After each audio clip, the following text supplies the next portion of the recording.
स्वागत है आपका योर स्टॉक्स में। आपके साथ मैं हूं अभिषेक सत्यव्रतम और मुंबई स्टूडियो से साथ है मेरे सहयोगी प्रशांत पांडे। बाजार में लगातार आज तेजी का तीसरा सत्र है और निफ्टी 125 अंक चढ़कर 19,350 के ऊपर कारोबार कर रहा है। निफ्टी बैंक की बात करें तो वहां से सपोर्ट थोड़ा सा कम है, लेकिन डबल सेंचुरी निफ्टी बैंक ने भी लगाई है। और आज हम देख रहे हैं कि एक्सिस बैंक से अच्छा सपोर्ट आज के सत्र में देखने को मिल रहा है। 2% ऊपर है एक्सिस बैंक का शेयर। अगर हम ओवरऑल अगर मार्केट के ब्रेड्थ की बात करें तो वो भी आपको पॉजिटिव साइड पर ही दिखेगा, क्योंकि मिड कैप स्मॉल कैप के बीच की खरीदारी हो रही है। एनएसई पर 500 शेयर है हरे निशान में और उसके मुकाबले 500 शेयर लाल निशान में और उसके मुकाबले करीब 1678 शेयर हरे निशान में कारोबार कर रहे हैं। तो माहौल अच्छा है। क्रूड में हमने नरमी देखी है। अमेरिका में जिस तरह से बॉन्ड यील्ड नीचे आए हैं, उसके बाद हमने अमेरिकी बाजारों में तेजी देखी और वहां से संकेत लेते हुए आज एशियाई बाजार में भी आज रौनक थी। भारतीय बाजार भी उसका हिस्सा बन रहे हैं।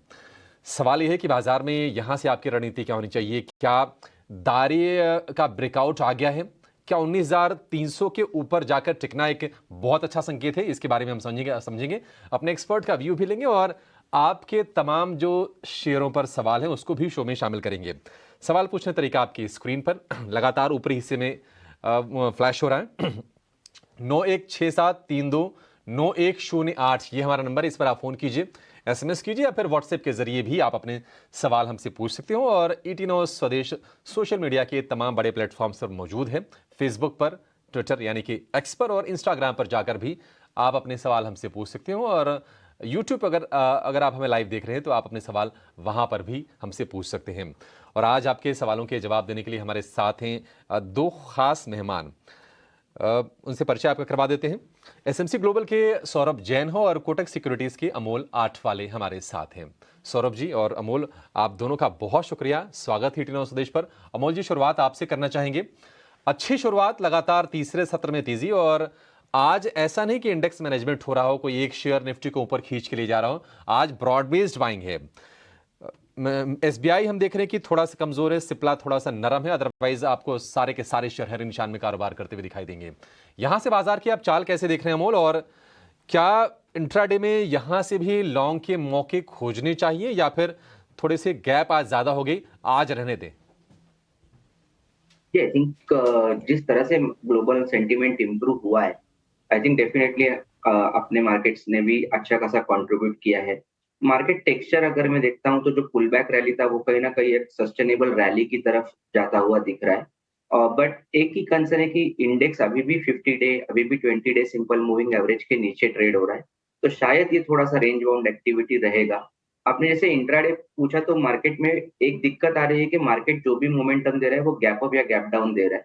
तो उसकी वजह से डे ट्रेडर्स के लिए थोड़ा सा डिफिकल्ट टाइम है। बट इंट्राडे स्ट्रैटेजी यही रहेगी कि अगर कोई करेक्शंस आते हैं ड्यूरिंग द डे तो आई थिंक वो बेटर रहेंगे। इंट्राडे सपोर्ट्स या शॉर्ट टर्म सपोर्ट्स मुझे 19,300 19,250 दिख रहे हैं, वेरएज रेजिस्टेंस रहेगा कि 19,400 और 450 ये आसपास शॉर्ट टर्म और अभी के लिए भी रेजिस्टेंस मुझे दिख के आ रहे हैं। सो कुछ इंट्राडे करेक्शंस आते हैं तो आई थिंक उसमें आप उसको अपॉर्चुनिटी लेके आप उसमें बाय कर सकते हैं।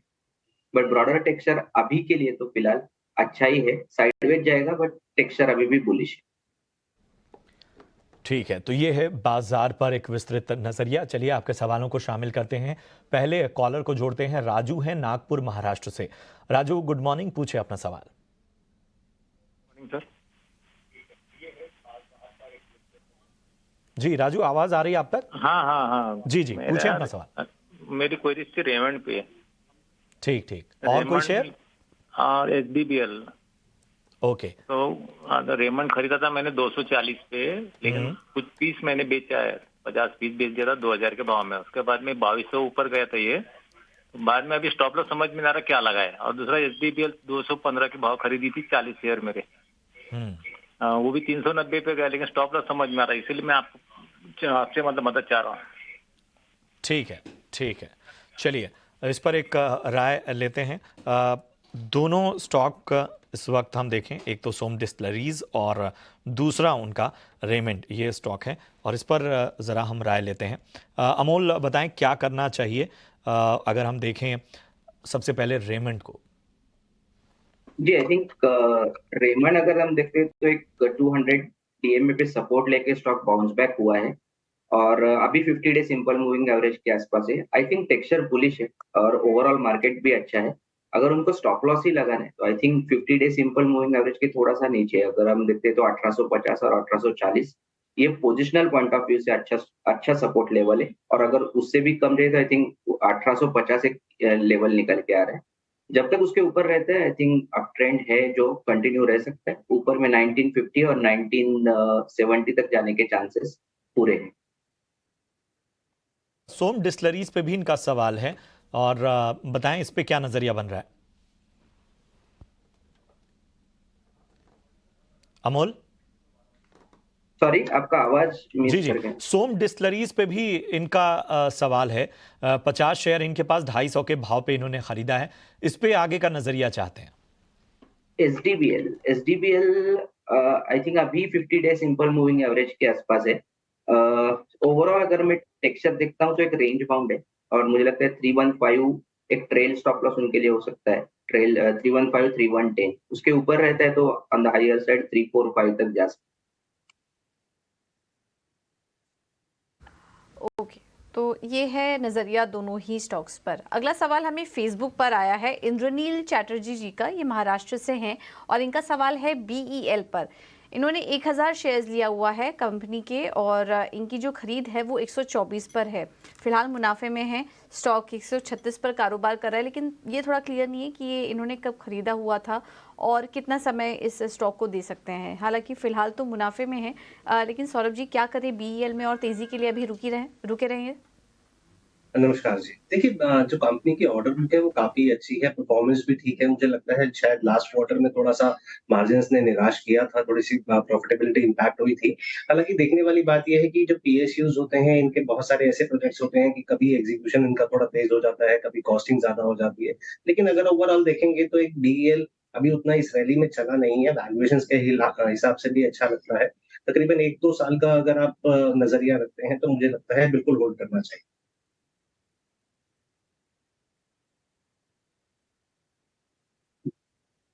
बीएल पर ये व्यू आगे बढ़ेंगे। जयपुर से विशाल हमारे साथ हैं। विशाल नमस्कार, पूछिए क्या जानना है आपको। दो क्वेश्चन थे मेरे, एक तो साउथ इंडिया बैंक पे था और एक रेणुका शुगर पे था। विशाल आवाज हाँ हेलो,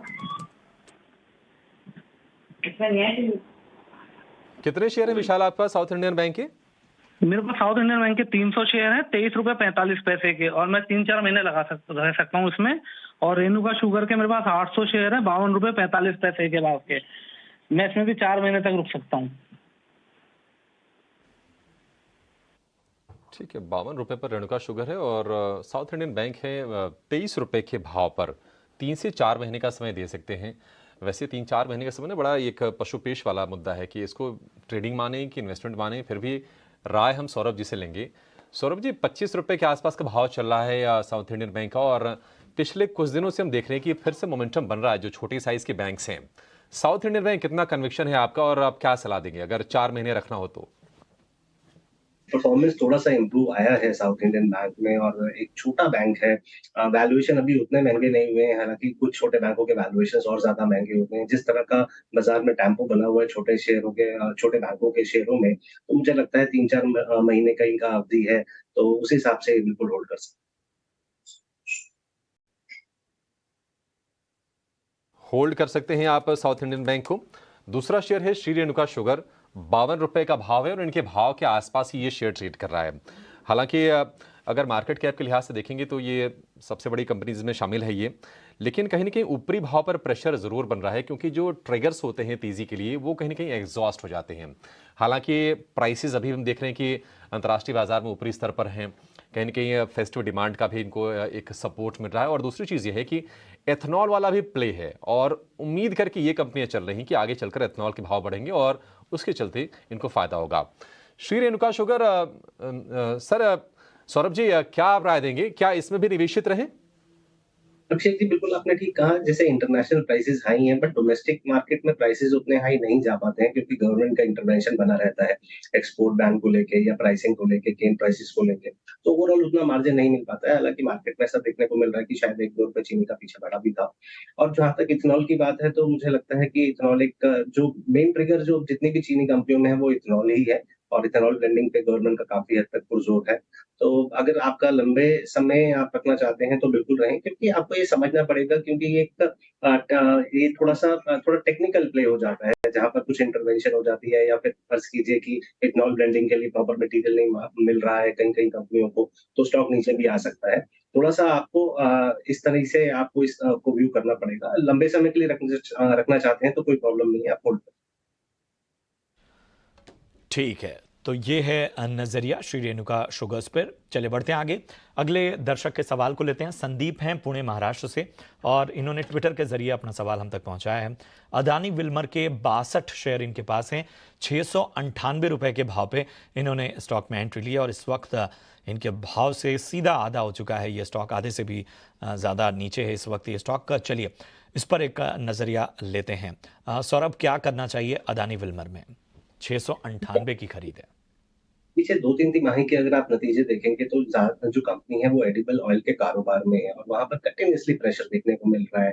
जो डोमेस्टिक प्राइसेस है वो नीचे आ रहे हैं, मार्जिन्स पे बिल्कुल दबाव देखने को मिल रहा है। तो ओवरऑल जो प्रॉफिटेबिलिटी है वो काफ़ी इम्पैक्टेड है। इन्होंने ज़रूर महँगे भाव पे लिया है, और साइकिल कब टर्न होगी ये कहना बड़ा मुश्किल है, क्योंकि कमोडिटी की साइकिल्स जो होती हैं उनके पीक एंड ट्रफ दोनों ही बहुत ही मतलब स्टीप होते हैं। अभी ये ट्रफ पीरियड में चल रहा है, यहाँ से निकलने का कंपनी के ऑपरेशनल मैट्रिक्स कब सुधरेंगे, ऐसा बिल्कुल भी कोई गाइडेंस नहीं है कंपनी की तरफ। मुझे लगता है, क्योंकि अभी आपको और तो एवरेज नहीं करनी चाहिए, लेकिन इन रेटों पे मुझे लगता है निकलने की भी ज़रूरत नहीं है। अगर कोई बाउंस आए तब निकलने की चेष्टा करें, फिलहाल बने रहें। ठीक है, तो ये नज़रिया आपका अदानी विल्मर पर आता हुआ, इस सलाह के हिसाब से आपको ध्यान रखना। तेजी का मोमेंटम बरकरार है, लेकिन कुछ शेयर्स ऐसे हैं जहां पर हम देख रहे हैं कि आज भी ये लगातार अच्छी तेजी है, और उनमें से एक शेयर है सुज़लॉन का, और इसी पर सवाल भी आया है गिरीश जैन का। इनके पास 2000 शेयर हैं 10 रुपये 90 पैसे के भाव पर। सुज़लॉन लगातार तेजी का मोमेंटम, अगर आप इस साल भी शेयर को देखेंगे तो 10 रुपए से नीचे के भाव थे, लेकिन अब ये 35 रुपए से ऊपर का शेयर, और लगातार इसमें अपर सर्किट लग रहे हैं, नतीजे भी इसके दमदार आए हैं। 12 साल की नई ऊंचाई पर ये शेयर ट्रेड कर रहा है।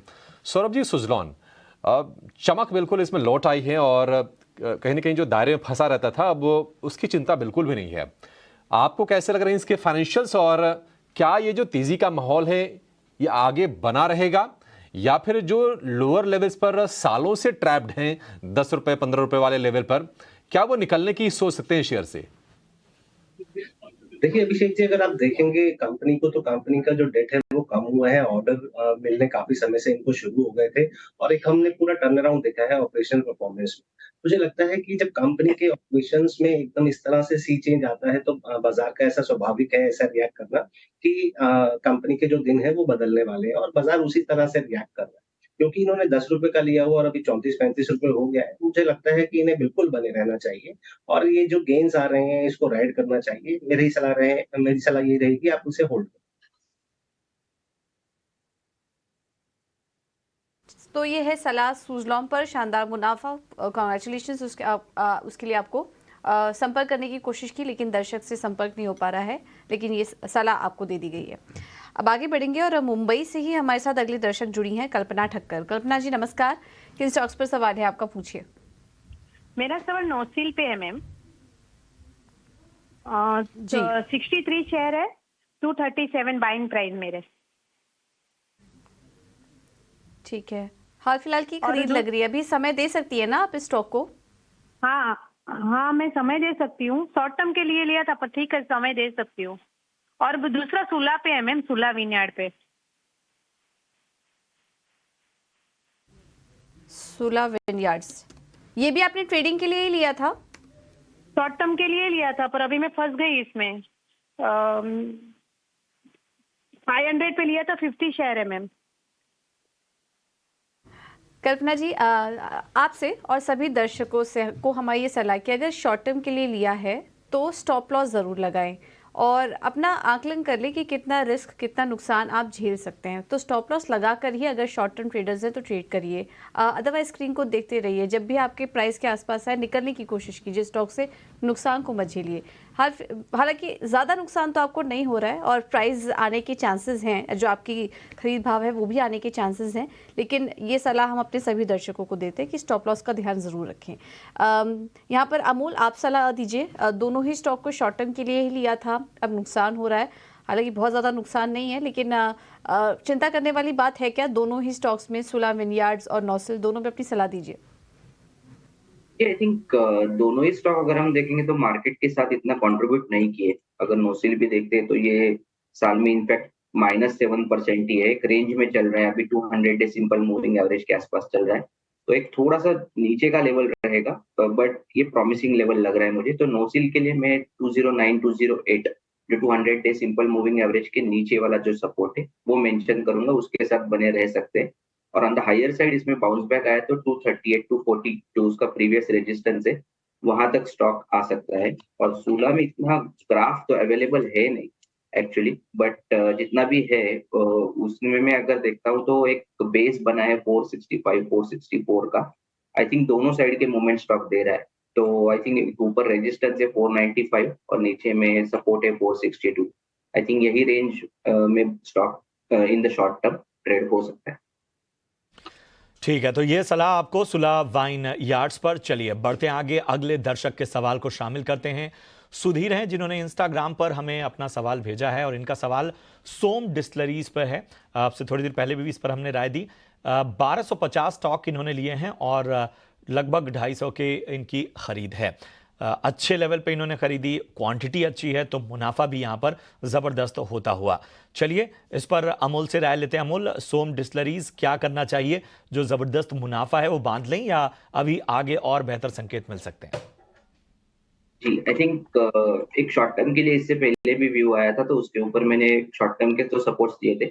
ये थोड़ा सा अभी मीडियम टर्म में बोलूंगा कि स्टॉक एक तो रैली अच्छा खासा कर चुका है। अगर हम देखेंगे तो भी ये साल में अराउंड 187% तक चला है। थोड़ा सा प्रॉफिट बुकिंग ऊपर के लेवल में दिख गया है। मुझे लगता है अगेन 300 का एक मीडियम टर्म अगर हम देखते हैं तो एक सपोर्ट बेस रहेगा 300 310 का।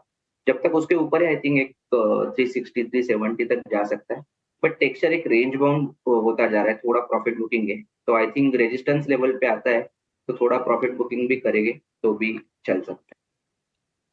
तो ये है आपको एक बेहतर नजरिया सोम डिस्टिलरीज पर आता हुआ। चलिए बात करते हैं ऑप्शन स्ट्रैटेजी की। हमारे साथ स्नेहा सेठ जुड़ चुकी हैं और उनसे हम समझेंगे आज के ऑप्शन की रणनीति हमारे अगले सेगमेंट में ऑप्शन के चैंपियंस।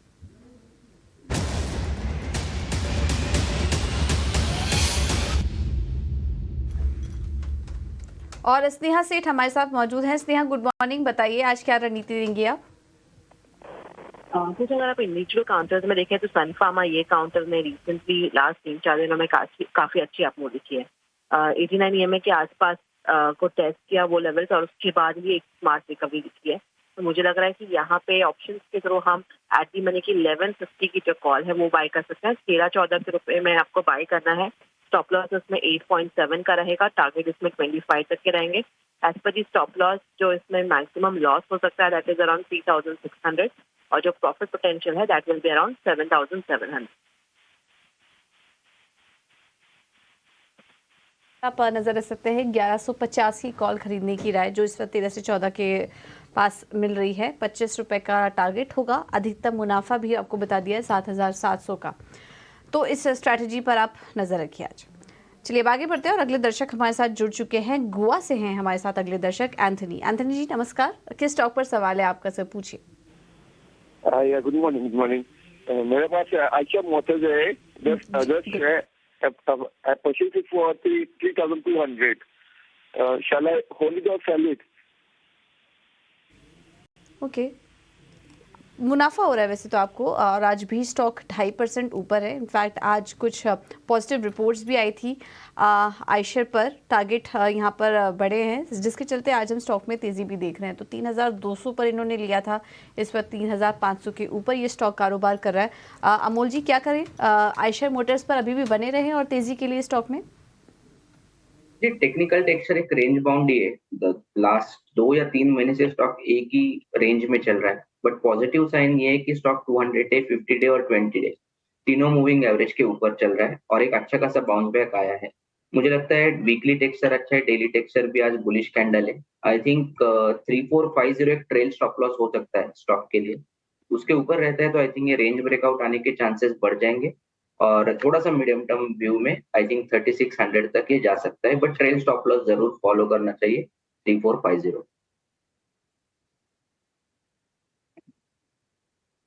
₹34.5 का स्टॉप लॉस आपके लिए आयशर के शेयर के लिए। आगे बढ़ेंगे और अगला सवाल लेंगे। अभिषेक दुबे का सवाल आया है और इनके पास हैं जेपी पावर के शेयर। जेपी पावर 600 शेयर इनके पास है, ₹8.34 के भाव की इनकी होल्डिंग है और ये लॉन्ग टर्म का व्यू जानना चाहते हैं। हालांकि लॉन्ग टर्म से बहुत सारे लोगों के पास ये पड़े होंगे, लेकिन वो मजबूरी के पड़े होंगे। और अब हम देख रहे हैं कि शेयर ब्रेकआउट दिखा रहा है। पिछले 5 सत्र की अगर हम बात करें तो 40% के आसपास शेयर ये चल चुका है। जयप्रकाश पावर वेंचर्स, सौरभ जी, ₹13.70 आज का भाव है, 20% के अपर सर्किट पे शेयर है और तेजी हम देख रहे हैं कि इसमें बन रही है। और ऐसे तमाम ऐसे शेयर जो सालों से सोए हुए थे, धीरे धीरे उनमें रौनक आ रही है। जेपी पावर, क्या व्यू है आपका? ये तेजी क्यों आ रही है और सलाह क्या होगी आपकी? देखिए, ओवरऑल अगर यूटिलिटी सेक्टर को देखेंगे तो काफी अच्छा लगता है। पिछले साल 8 से 10% का वॉल्यूम ग्रोथ था। इस साल भी वही एक्सपेक्टेड है। सिर्फ जितनी भी यूटिलिटीज में कंपनीज हैं, चाहे वो एनटीपीसी हो, चाहे वो एसजेवीएन हो, चाहे वो एनएचपीसी हो, सारी कंपनियां बहुत अच्छी कर रही हैं। टोरेंट पावर वगैरह सारी कंपनियां बहुत अच्छी कर रही हैं। बस ये थोड़ी सी जयप्रकाश समूह की कंपनी है तो इतना आप रिसर्च में नहीं आती है, मतलब इतना आप इसको रिकमेंड नहीं कर सकते हैं। बहुत ज्यादा इस पे रिसर्च नहीं है। तो उसके हिसाब से कह पाना थोड़ा मुश्किल है कि कंपनी का अभी ऑपरेशंस या कैसा चल रहा है, लेकिन अदरवाइज मैं बोलूंगा कि यूटिलिटी सेक्टर अच्छा लग रहा है। अगर आप यहाँ से निकल के कोई और कंपनी में जाना चाहें तो एनटीपीसी, एनएचपीसी, एसजेवीएन अच्छे विकल्प दिखते हैं। तो यहाँ पर आपको एक बेहतर नजरिया मिलता हुआ विकल्प भी आपको सुझा दिए गए। बढ़ते हैं आगे। प्रदीप हैं नोएडा से। प्रदीप, नमस्कार, पूछें अपना सवाल। सर, मेरा क्वेश्चन ये है कि मैंने पीएनबी के शेयर सन 2017 से एवरेज करके आज की डेट में मेरे पास 1100 शेयर हैं और 88 का एवरेज है। तो अब मुझे क्या करना चाहिए सर? आगे होल्ड करना है या अच्छा, चाहिए? आपकी खरीद ₹88 पे है। हाँ, एवरेज 1100 जो मैंने किया है पिछले 5 साल में। जी, जी। तो आज की डेट में 88 का एवरेज है मेरा, जो है ना, तो 1100 शेयर है मेरे पास। ठीक है, चलिए, तो इस पे एक आपको बेहतर नजरिया हम दिलाने की कोशिश करते हैं। अमोल, बताइए क्या करना चाहिए पीएनबी में? 88 पर एवरेज जिन्होंने किया है, 1100 स्टॉक्स हैं। जी, आई थिंक लास्ट मंथ में ही थोड़ा सा स्टॉक करेक्ट हुआ था। उससे पहले अगर हम देखेंगे तो अच्छा खासा मोमेंटम है। तो मीडियम टर्म टेक्सचर में बोलूंगा कि अभी भी बुलिश साइड पे है, बट इन्होंने थोड़ा सा ऊपर खरीदा है स्टॉक और उसके बाद काफी ज्यादा शार्प करेक्शन हो गया है। तो मुझे लगता है अगर उनका शॉर्ट टर्म का व्यू है प्योरली, तो एक स्टॉक सीमित दायरे में रह सकता है जो ऊपर में 78-80 तक जा सकता है और नीचे में 72 तक जा सकता है। तो सेल ऑन रैलीज वाला टेक्सचर लग रहा है। शॉर्ट टर्म व्यू है स्पेसिफिकली, तो रैली का अगर बाउंस बैक आता है टेक्निकल, तो उसमें प्रॉफिट बुकिंग थोड़ा करना चाहिए। पीएनबी में कोई भी उछाल आता है, निकलने की सलाह है पीएनबी से इस वक्त। अब आगे बढ़ेंगे और मुंबई से हमारे साथ अगले दर्शक जुड़े हैं, योगेश। योगेश जी, नमस्कार, अपना सवाल पूछिए। नमस्कार मैम, मेरे पास रिलायंस का शेयर पड़ा है 27 है। हेलो जी जी, हेलो, रिलायंस 27। जी योगेश,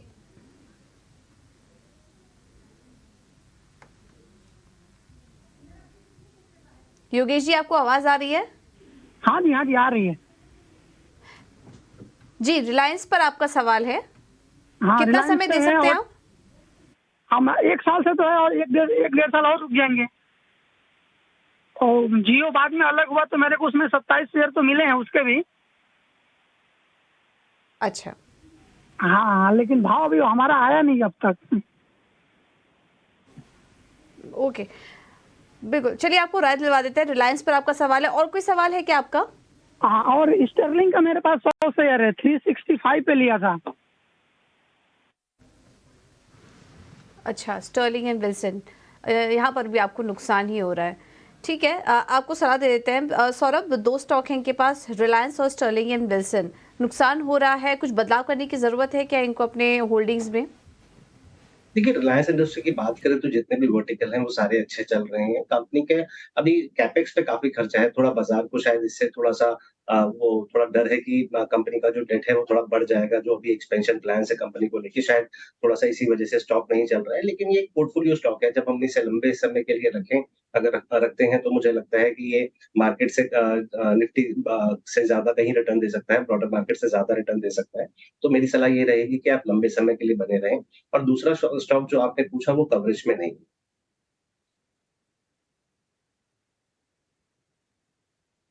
विल्सन पर अमूल, फिर आप सलाह दीजिए, क्या आपकी कवरेज है स्टॉक में, क्या सलाह देंगे, क्योंकि स्टॉक में भी इनको काफी नुकसान हो रहा है। जी, ये सवाल मेरे लिए है। जी अमूल जी। जी, यस, आई थिंक स्टॉक वैसे तो चार्ट्स पे भी मुश्किल है कह पाना।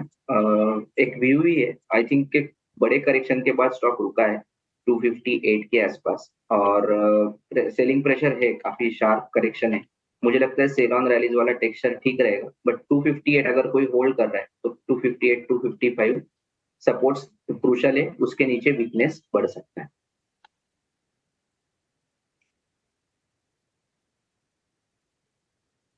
स्टर्लिन इन विल्सन पर ये व्यू, लेकिन नतीजे लगातार आ रहे हैं और तमाम शेयरों में एक्शन भी हो रहा है। जहां पर नतीजे अच्छे आ रहे हैं वहां पर बाजार उनको रिवॉर्ड भी कर रहा है। आज मेट्रोपोलिस हेल्थ के शेयर पर आप देखिए, अच्छी तेजी इस शेयर में आपको दिखेगी। करीब 6% की अच्छी बढ़त पर ये कारोबार कर रहा है। नतीजों की बात करें तो आय में 3% की बढ़त है सालाना आधार पर। हालांकि कामकाजी मुनाफे पर थोड़ा सा दबाव है, लेकिन मार्जिन्स पर भी प्रेशर है।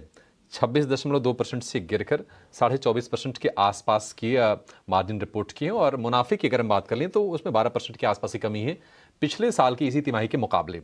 लेकिन जो मेजर हाइलाइट्स हैं वो ये कि नॉन कोविड सेगमेंट्स जो रेवेन्यू है वो 5% के आसपास का हमने उछाल देखा है। कोर बिजनेस जो इनका है वहाँ पर हेल्दी ग्रोथ है, और 13% के आसपास की बढ़ोतरी हमने देखी है उसमें सालाना आधार पर। नतीजों को थोड़ा और विस्तार से समझते हैं, कंपनी से जानते हैं कि इनके आगे की ग्रोथ प्लान्स क्या हैं, किस तरह से इंडस्ट्री यहाँ से पैन आउट होती हुई दिख रही है। हमारे साथ जुड़ गई हैं promoter and MD metro health care की अमीरा शाह। अमीरा जी, बहुत शुक्रिया, आपका स्वागत है आपके 18 स्वदेश पर।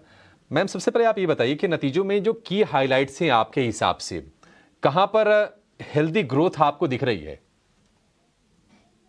नमस्ते जी, आप देखिए तो हमारी जो ग्रोथ हुई है 13.5% ऑड की, वो कोर बिजनेस ग्रोथ है। आप जो बोल रहे थे 3% की, वो रिपोर्टेड है।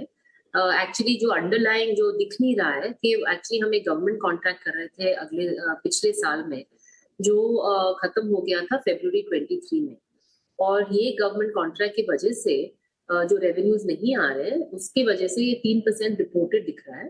बट एक्चुअली आप देखिए जो कोर बिजनेस है, जो हम B2C B2B इंस्टीट्यूशंस हॉस्पिटल्स के साथ काम करते हैं, उसका ग्रोथ है 13.5%। और ये जो 13.5% है, आप देखिए इसमें से 10.5% वॉल्यूम ग्रोथ है और 3% है रेवेन्यू पर पेशेंट ग्रोथ। तो ये जो 10.5% ग्रोथ है, आई थिंक अभी के इंडस्ट्री में ज्यादा तो वॉल्यूम हमारी कंपनी में आ रही है, and I think investors are enthused by this volume growth. और हमारी जो ग्रोथ आती है वो सबसे ज्यादा ब्रांड पे आती है एंड स्पेशलाइज्ड टेस्ट पे आती है, जो ज्यादा स्टिकी होते हैं और ज्यादा प्राइस में उसमें ध्यान नहीं होता। अब देखिए तो आपने मार्जिन की भी बात की, तो मार्जिन में भी एक्चुअली 3 चीज है जिसकी वजह से आपको थोड़ी कम लग रही है ये साल लास्ट ईयर के this, but it is a temporary thing. एक चीज हमने वन टाइम एक्सेप्शनल कॉस्ट लिया है Q2 में, which is diluting the margin bye 1.1%। दूसरी चीज है कि हम एक्चुअली एक्सपैंडेड लैब एक्सपेंशन कर रहे हैं ये साल, जो हमने पहले नहीं की थी। जब हम लैब एक्सपेंशन बहुत एग्रेसिवली करते हैं तो कैपेक्स तो ठीक है, वो ठीक है, लेकिन ओपेक्स लॉसेस वो साल में आ जाती हैं, तो उसकी वजह से मार्जिन डाइल्यूशन हुई है 1.2%। These are the 2 main reasons why you are seeing the difference between last year and this quarter's margin thing, but दोनों temporary हैं, और we believe that H2 of this year will be more positive than H1 of this year. अमीरा जी, ठीक है, आपने अच्छा किया। ये margin वाला जो पॉइंट था ना, इसके बारे में आपसे हम जानकारी जरूर चाहते हैं, आपने उसको क्लैरिटी के साथ बता भी दिया। अमीरा, आप जरा ये बताइए कि हमने देखा था कि जब जितने ऑनलाइन जो प्लेयर्स आए थे आपके स्पेस में, तो कहीं ना कहीं एक चैलेंज के तौर पर आया था। हालांकि आप लोगों ने अच्छे से उसको मिटिगेट किया, उस रिस्क को। कितना बड़ा चैलेंज ये अभी भी है, अगर हम मार्जिन के पर्सपेक्टिव से आपसे जानना चाहें? और दूसरी चीज़, क्या अब कोविड के बाद ग्रोथ को दिशा देने के लिए आप कहीं ज़्यादा फोकस कर रही हैं? इसको भी ज़रा हाईलाइट कर दीजिए। जी, आप देखिए तो कोविड के टाइम में ये जो वेलनेस की बात थी वो बहुत ज्यादा तेजी से आगे बढ़ रही थी कि सब जानना चाहते थे कि बस मैं ठीक हूँ, एक टाइम साल में चेकअप कर लूँ और सब ठीक है। वो टाइम में ये सब हेल्थ टेक प्लेयर्स इंडस्ट्री के अंदर आए थे और उन्होंने बेसिकली प्राइस लेकर अपनी यूएसपी जमाई थी। लेकिन कोविड के बाद आप देखिए तो लोगों को समझ में आ गया कि वन चीज ऑफ कोर्स लोगों वेलनेस चेकअप कर रहे हैं, लेकिन वो जो क्रेज था वेलनेस का ग्रोथ में अभी नहीं है। तो वो जो हेल्थ टेक प्लेयर्स हैं उनके लिए ग्रोथ भी थोड़े चैलेंज हो रही है। एंड सेकंड चीज, जब उन्होंने प्राइस यूएसपी बना के रखी थी तो वो सब लॉसेस ही बना रहे थे। तो जो कस्टमर्स स्विच कर रहे थे from brick and mortar labs to health tech players, वो ज्यादातर कंज्यूमर्स थे जो अनऑर्गेनाइज्ड मार्केट में जा रहे थे और उनको प्राइस से बहुत कंसर्न सेंसिटिव थे। तो जो नॉर्मली अनऑर्गेनाइज्ड लैब में जाते थे उन्होंने ज्यादातर हेल्थ टेक प्लेटफॉर्म्स में कन्वर्ट किया है। जो कस्टमर्स हमारे पास आते हैं वो यूजुअली क्वालिटी सर्विस पे ज्यादा सेंसिटिव रहते हैं, क्योंकि जब वो बीमार होते हैं एक टाइम साल में, दो टाइम साल में, तो वो चाहते हैं कि उनको सही रिपोर्ट मिले और वेदर इट इज 700 रुपीज और 800 रुपीज, उनको में कम सेंसिटिविटी रहती है, क्योंकि उनको पता है कि आप सही रिपोर्ट मिलने से ही डॉक्टर आपको सही ट्रीटमेंट दे सकता है। तो we have not been too impacted by the health tech platforms और हमारी जो बिजनेस चल रही है, हमारी ग्रोथ जो चल रही है, जैसे प्री कोविड चल रही थी अभी चल रही है। ठीक है। अब मेरा एक आखिरी सवाल आपसे, आप बता रही हैं कि अनऑर्गेनाइज्ड जो स्पेस है उससे किस तरह से चैलेंज है। निश्चित तौर पर चैलेंज वो पोज करते हैं और आपकी स्ट्रेटजी भी ये रही है कि अनऑर्गेनाइज्ड प्लेयर को खरीद कर अपना पोर्टफोलियो भी बढ़ाएं और कहीं ना कहीं उस कंपटीशन को भी ना थोड़ा सा किनारे कर दें। मैं तो ऐसे लैब्स में आपके गया भी हूँ जो आपने अक्वायर किए हुए हैं। तो आप ये बताइए कि एक्विजिशन को लेकर, अधिग्रहण को लेकर आपकी क्या योजनाएं हैं और अगले 6 महीने, साल भर में हम कितने एक्विजिशंस देखेंगे? अब देखिए तो एक्चुअली हमारे कंट्री में कुछ 300,000 लैब्स है और हमारी जो एक्विजिशन स्ट्रेटजी रही है कि ऐसे जाके कोई भी लैब को हम अक्वायर नहीं करते। जो लीडिंग लैब है सिटी में वो उसको हम कभी कभी अक्वायर करके हम मेट्रोपोलिस ब्रांड के नीचे कंप्लायंस, क्वालिटी, सर्विसेज डाल के फिर हम उसको बढ़ाते हैं। तो एक्चुअली हम जो एक्विजिशंस करते हैं बहुत सिलेक्टिव हैं, क्योंकि आप कोई भी लैब ले लो तो वो अपनी क्वालिटी पैरामीटर्स मैच नहीं हो सकती। तो हम बहुत सिलेक्टिवली करते हैं। एंड आगे देखें तो अगले 2-3 साल में definitely you will see Metropolis doing some bolt on acquisitions जो बहुत लार्ज नहीं है, बट स्ट्रेटेजिकली हमें वैल्यू देती है नई सिटीज में, नए टाउन्स में। नहीं तो कोई स्किल सेट ऐड करती है मेट्रोपोलिस के पोर्टफोलियो में, अगर नहीं। ठीक है अमेरिया जी, बहुत शुक्रिया आपका समय देने के लिए और नतीजों पर बहुत ही क्लैरिटी के साथ बातचीत करने के लिए और आगे का ग्रोथ और फ्यूचर आउटलुक भी हमसे शेयर करने के लिए। बहुत अच्छा लगा आपसे बातचीत करके। मेट्रोपोलिस आज बढ़िया तेज़ी इसमें, और अगर आप वायदा बाजार के तेज़ी वाले शेयरों की लिस्ट देखेंगे तो आपको ये सबसे ऊपर तो नहीं, बट हाँ दूसरे तीसरे नंबर पर ये ज़रूर दिखेगा। जी हाँ, तीसरे नंबर पर 6% के आसपास की तेज़ी है। सौरभ जी, मैनेजमेंट को आपने भी सुना, मेट्रोपोलिस, और सवाल इसको लेकर बदलते नहीं हैं, मतलब कंसर्न यही है क्योंकि हम देखते हैं कि ऑनलाइन प्लेयर से चैलेंज लगातार बढ़ता रहता है। इनकी स्ट्रेटजी है कि अच्छा एक्वायर करके दूसरे छोटे छोटे लैब्स को अपने पोर्टफोलियो को बढ़ा लें और कंपटीशन कहीं कम करें। आप किस तरह से देख रहे हैं कंपनी को, और क्या ये लंबी अवधि के लिए निवेश वाला शेयर है? अगर किसी के पास पड़ा है तो वो क्या करना चाहिए उनको, और ट्रेड के लिहाज से क्या आप कोई व्यू शेयर करना चाहेंगे?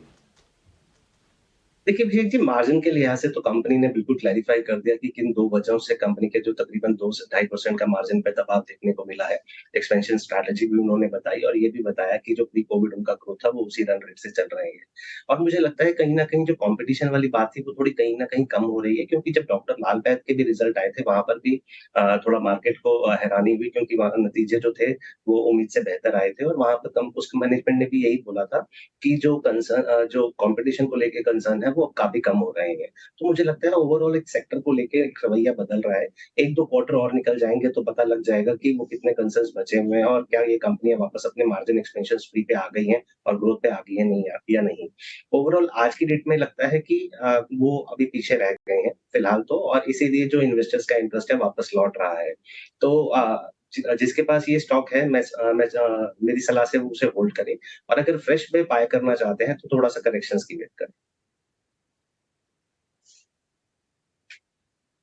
नई खरीद करना है तो आपको थोड़े से करेक्शंस का वेट करना चाहिए। ठाकुर की क्वेरी हमारे पास है फेसबुक के जरिए, इन्होंने अपना सवाल हम तक पहुंचाया है। इनके पास टाटा केमिकल्स के 33 शेयर हैं, 1030 के भाव पे इन्होंने खरीदारी की है। चलिए इस पर एक नज़रिया लेते हैं। और सौरभ जी, क्या करना चाहिए टाटा केमिकल्स में? इनके भाव से नीचे है फिलहाल ये स्टॉक, लेकिन आज हम देख रहे हैं 1.5% से ज़्यादा की तेज़ी यहाँ पर। देखिए, केमिकल शेयरों में थोड़ा दबाव था, जो कंपनी के पीछे नतीजे भी आए थे वो थोड़ी उम्मीद से खराब आए थे, और सोडा ऐश वगैरह जो केमिकल्स होते हैं उसके प्राइस करेक्शन की वजह से भी स्टॉक में थोड़ा करेक्शन देखने को मिला था। थोड़ा सा टेक्निकल अप्रोच रखनी पड़ेगी, केमिकल्स का ध्यान रखना पड़ता है इसमें थोड़ा सा कि मार्केट कैसा चल रहा है तब पता चलता है। ओवरऑल मेरी सलाह ये रहेगी कि आपके शेयर के रेट के आसपास है, निकल जाए तो बेहतर रहेगा। ये है सवाल टाटा केमिकल्स पर। इसके अलावा संतोष जी का सवाल हमें अगला आया है ट्विटर पर, और इनका सवाल है SGVN पर। 1000 शेयर्स इन्होंने 61 रुपए के भाव पर SGVN के लिए हुए थे। इस समय देखिए SGVN में तो इनको यहाँ पर हल्का मुनाफा हो रहा है स्टॉक में। 74 रुपए पे लिया, 74 रुपए पर SGVN इस वक्त कारोबार भी कर रहा है। तो काफ़ी अच्छे लेवल पर इन्होंने एंट्री ली है, वहाँ से स्टॉक चला भी अच्छा, और आज भी करीब 1.25% से ज़्यादा की मजबूती के साथ कारोबार कर रहा है। सौरभ, क्या सलाह देंगे? SGVN में अभी भी बने रहें और तेज़ी के लिए, या फिर मुनाफा लेकर निकल जाना चाहिए इन्हें? जी बिल्कुल, मुझे लगता है कि आप इसमें बिल्कुल बने रह सकते हैं। जो बाजार है अभी हाल फिलहाल में 1-2 क्वार्टर में कंपनी ने बहुत सारे करार किए हैं अपनी जो क्षमता है बिजली बनाने की उसको बढ़ाने के लिए। कई प्रोजेक्ट हैं कंपनी के जो 1-2 साल में आगे ऑपरेशनल हो जाएंगे, जिससे जो रेवेन्यू है और प्रॉफिटेबिलिटी दोनों में अच्छी बढ़ोतरी देखने को मिलेगी। और फंडिंग के लिए भी काफी क्रेडिट लाइंस के लिए कंपनी ने ऑलरेडी टाई अप कर लिया है। 102 साल का आप अगर नजरिया रखते हैं तो यहाँ से बहुत अच्छा पैसा बन सकता है। मेरी सलाह रहेगी आप बने रहें। बने रहने की राय SGVN में। चलिए, फिलहाल इतने ही सवालों को हम शामिल कर पाएंगे। आप दोनों ही एक्सपर्ट का बहुत बहुत धन्यवाद, अमोल जी, सौरभ जी, हमें समय देने के लिए, तमाम स्टॉक्स पर अपनी रणनीति भी सुझाने के लिए। तो फिलहाल मुझे अभिषेक और प्रशांत को दीजिए इजाजत।